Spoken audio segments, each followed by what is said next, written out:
안녕하십니까. 정확한 분석으로 시대 흐름을 읽어드리는 Y타임스 논평의 추복일입니다. 오늘도 판세 분석 시간인데요. 네 번째입니다. 여러분, 여론조사를 믿지 마시기 바랍니다. 우리 신문사가 여론조사하고는 너무 다른 판세 분석을 했는데 왜 그렇게 다른가를 오늘 설명을 좀 드리겠습니다.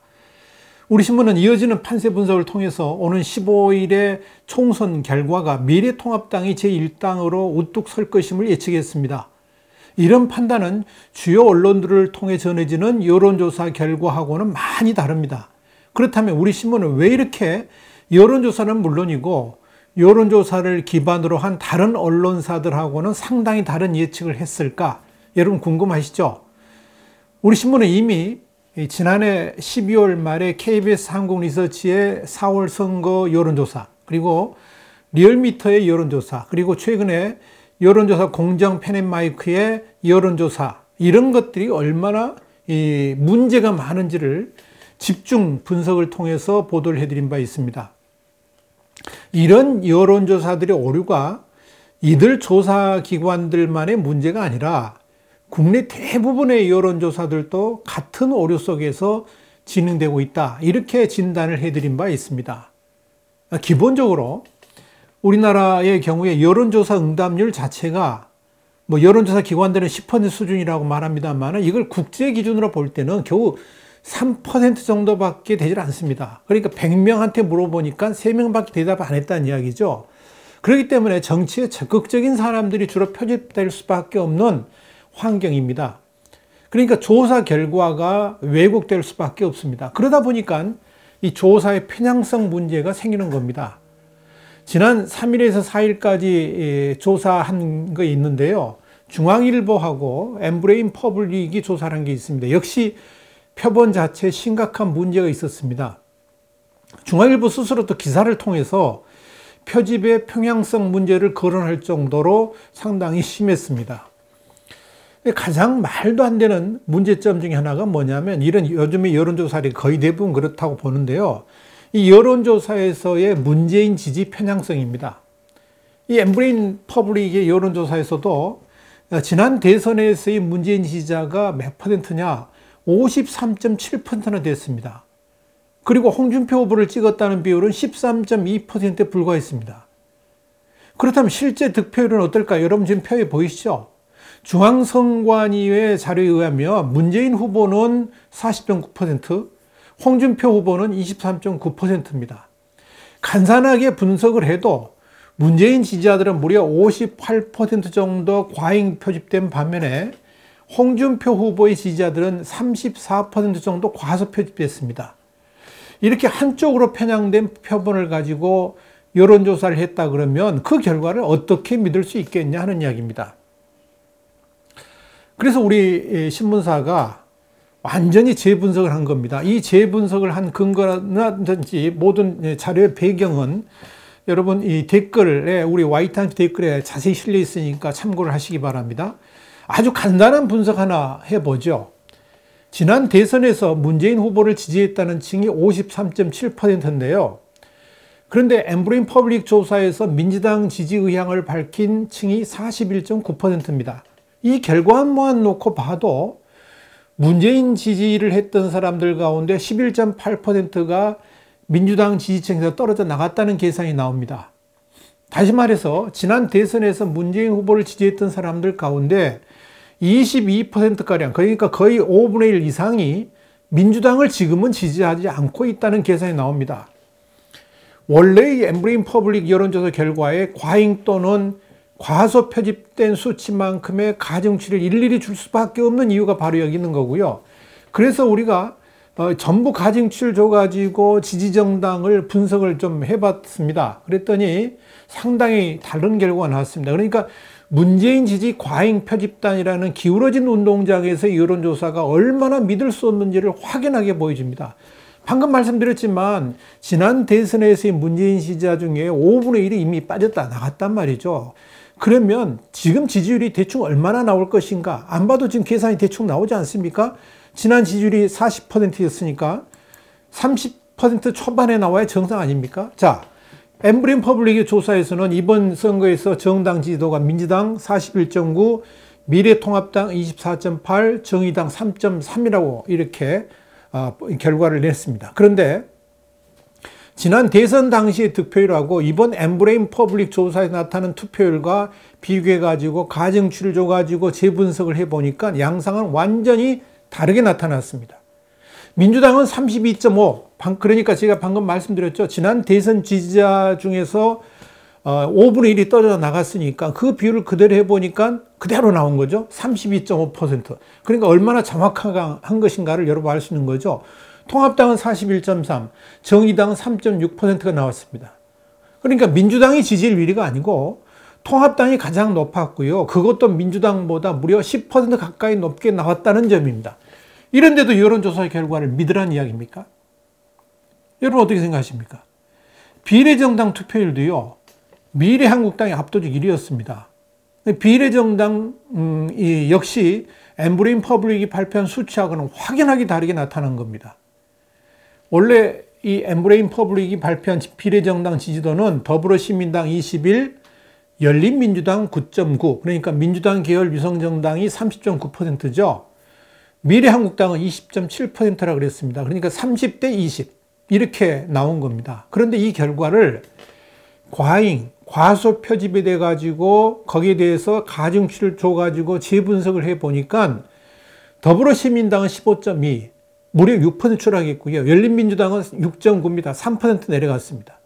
그런데 미래한국당은 재분석을 해보니까 29.9%로 나왔습니다. 이렇게 되면 민주당 계열 위성정당을 합쳐도 23.1%에 불과하고요. 미래통합당은 29.9%에 나옵니다. 그러니까 무려 6.8%나 앞섭니다. 내친 김에 이 엠브레인 퍼블릭이 조사한 문재인 대통령의 국정 수행 평가에 대한 결과도 재분석을 해봤습니다. 원래 발표한 결과는 매우 잘하고 있다 25.1, 잘하고 있는 편이다 31.4, 그러니까 긍정 비율이 56.5%. 그래서 요즘에 이제 문재인 대통령 지지도가 56%, 50% 후반대다 이런 이야기가 나오는 거죠. 그리고 잘못하는 편 19.3, 매우 잘못하고 있다 18.3, 그러니까 부정평가가 37.6입니다.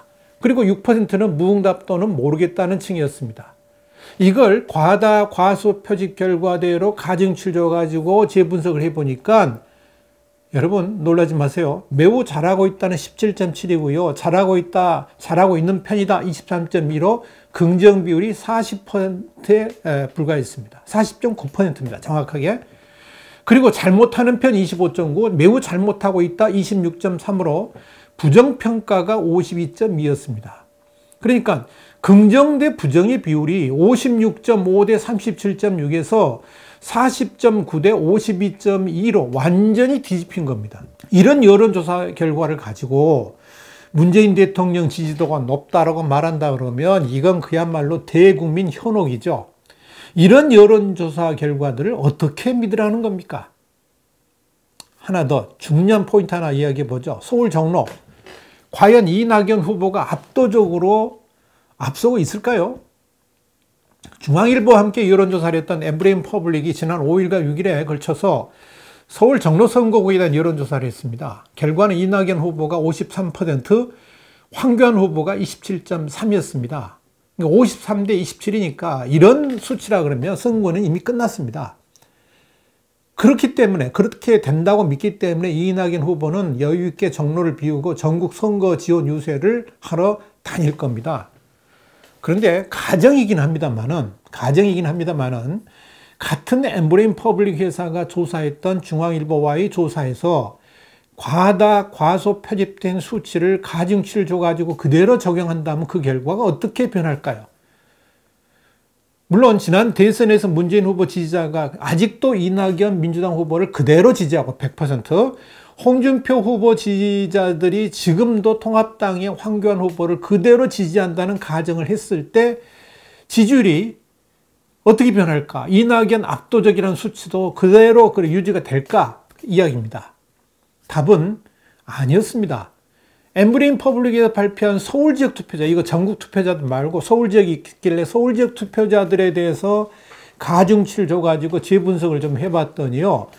53대 27.5가 아니고 34.8대 54.1이라는 수치로 바뀌었습니다. 그러니까 35대 54로 오히려 전세 역전이라는 겁니다. 그러니까 조사 결과를 그대로 믿고 판단했다가는 엄청난 오류를 가져올 수도 있다는 거죠. 그래서 우리 신문은 서울 종로 지역을 민주당 우세 지역이 아니라 경합 지역으로 분류를 했던 겁니다. 이런 것 때문에 그런 겁니다. 그러니까 이번에 5일날 치러지는 선거 잘 봐야 됩니다. 우리나라에서 통계학 전문가로 잘 알려졌죠. 이영작 박사가 이번 21대 총선을 예측하는 짧은 글을 보내왔습니다. 김대중 전 대통령의 처조카이기도 하죠. 이 박사 역시 최근에 여론조사 결과에 대해서 굉장한 불신을 그대로 드러내고 있었습니다. 그러면서 최근 여론조사 결과가 아니라 자신이 예측한 선거 결과를 예측을 했는데요. 21대 총선은 어떻게 될 것인가를 예측했는데 이 박사는 이번 21대 총선에서는 단연코 미래통합당이 제1당이 될 것이라고 진단을 했습니다. 이 박사는 그 근거로 2017년 대선에서 지금 표를 보시면 참고될 겁니다. 2017년 대선에서 안철수 후보를 지지한 유권자들은 2012년 박근혜 지지 유권자들 가운데서 탄핵을 지지한 유권자들로 보인다 그랬습니다. 그러면서 2012년 대선에서 박근혜 후보를 지지한 유권자들을 갈라쳐서 탄핵을 지지한 안철수 후보하고 유승민 후보에게 28.2%가 갔고 탄핵을 반대한 나머지 유권자들이 홍준표 후보를 지지한 것으로 분석된다고 했습니다. 그러면서 이 박사는 우파 유권자들이 좌파로 가지는 않는다라는 전제를 한 다음에 박근혜를 2012년 지지했지만 후에 탄핵을 지지한 우파 유권자들이 또 중도도 포함된 겁니다. 2017년 대선에서 좌파 후보를 지지한 흔적이 보이지 않기 때문에 그런 분석을 한 것이라고 설명을 했습니다. 그러면서 이 박사는 2016년 총선에서 국민의당을 지지하고 2017년 대선에서 안철수를 지지한 유권자의 향방이 이번 총선에서 캐스팅 보트를 쥐고 있는 것으로 보인다라고 분석을 했습니다. 저도 똑같은 생각입니다. 2020년 총선에서는 안철수의 국민의당에서 지역구 후보를 내지 않았기 때문에 2016년 국민의당을 지지한 26.7% 가운데 상당수가 미래통합당으로 갈 것으로 추측을 했습니다. 그러니까 2017년 대선에서 안철수 후보를 지지한 21.4%가 2012년 대선에서 박근혜 후보를 지지했던 중도우파 또는 우파 유권자로 이번 총선에서 적어도 지역구에서는 우파를 지지하는 것이 유권자의 회귀 본능이라는 것 때문에 이런 그런 이유입니다. 물론 이런 분석의 바탕에는 유권자들의 정치 성향은 잘 표현하지 않는다는 가정이 있습니다. 이제 그것도 이제 덧붙여서 그렇게 분석을 했다는 겁니다. 그래서 우리 신문도 세 차례에 걸친 판세 분석에서 지난 대선에서의 안철수 후보 지지자들이 선거의 흐름을 좌우하는 중요한 변수가 될 것이라고 말한 것이고요. 또 지난 20대 총선에서 안철수의 국민의당 지지자들하고 지금의 통합당 전신인 새누리당 지지자들이 60%가 넘는 지역구를 주목 대상으로 봤습니다. 바로 이런 이유 때문에 그런 겁니다. 지난 총선에서 새누리당하고 민주당 후보 간 경쟁에서 불과 4%, 5%, 뭐 1, 2% 굉장히 많아요. 그런 초경합 지역에서 민주당이 승리한 선거구에서 올해 최소 10%에서 20% 정도 되는 국민의당 지지자들, 그리고 20대 총선에서의 국민의당 지지자들이 이번에 민주당과 통합당 중에서 어디로 향할 것인가, 이게 선거의 승패를 좌우하는 아주 중요한 변수가 된다는 의미입니다. 그래서 경합 지역이 늘어난 겁니다. 자, 그렇다면 비례정당 의석수는 얼마나 될까요? 어떻게 예측이 될까요? 지난 여론조사 공정과 펜앤마이크 여론조사를 재분석해가지고 우리 신문은 비례대표 의석수를 미래한국당 20석, 더불어시민당 8석, 열린민주당 7석, 국민의당 5석, 정의당 4석, 민생당 2석으로 예측을 한 바 있습니다. 그런데 이번 중앙일보 엠브레인 퍼블릭의 조사를 재분석한 비례정당 지지율을 근거로 해가지고 비례 의석수를 산정해 보니까요. 지난 여론조사 공정 펜앤마이크의 여론조사 결과 분석 수치하고 별 차이가 없었습니다. 의석 예상수는 미래한국당이 20석이고요. 더불어시민당이 10석, 열린민주당 5석, 국민의당 5석, 정의당 6석으로 분석됐습니다. 지난 여론조사 공정 펜앤마이크의 여론조사를 재분석한 결과하고 비교를 해보면 미래한국당은 변화가 없습니다. 20석 그대로입니다. 반면 더불어시민당은 2석이 늘었고요.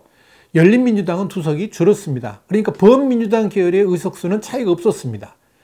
국민의당 역시 동일했는데 정의당은 2석이 늘어난 반면에 민생당은 2석이 줄었습니다. 0석이 됐습니다. 결국 비례 의석수도 통합당 위성정당인 미래한국당은 20석인데요. 민주당 계열은 15석입니다. 그러니까 통합당 계열이 5석에는 더 많다는 이야기죠. 그렇다면 정당 지지율도 민주당 대 통합당 비율이 32.5 대 41.3으로 10여 % 더 통합당이 더 높고 비례정당 지지율을 근거로 한 의석수 배분도 통합당 계열이 민주당 계열보다 5석이나 많다 그러면 전체적인 선거 판세는 과연 어떻게 나올까요? 여러분 어떻게 생각하십니까? 그래서 우리 신문은 미래통합당이 제1당이 될 것이라고 예측을 한 겁니다. 이것이 민심입니다.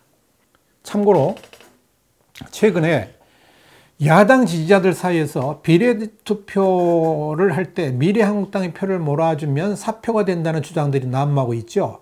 그런데 그런 주장은 미래통합당이 비례대표를 냈을 때의 경우이지 지금같이 미래한국당이라는 비례정당 체제로 갔기 때문에 22% 이상은 모두 사표가 된다느니 기독자유통일당 같은 소수당의 표를 줘야지 의석을 더 얻을 수 있다든지 이런 주장은 전혀 근거가 없는 가짜뉴스입니다. 속지 마시기 바랍니다. 분명한 것은 22% 그러니까 660만 표라는 상한선이 있다는 그런 주장 완전한 거짓말입니다. 근거도 없고요. 완전한 거짓말입니다.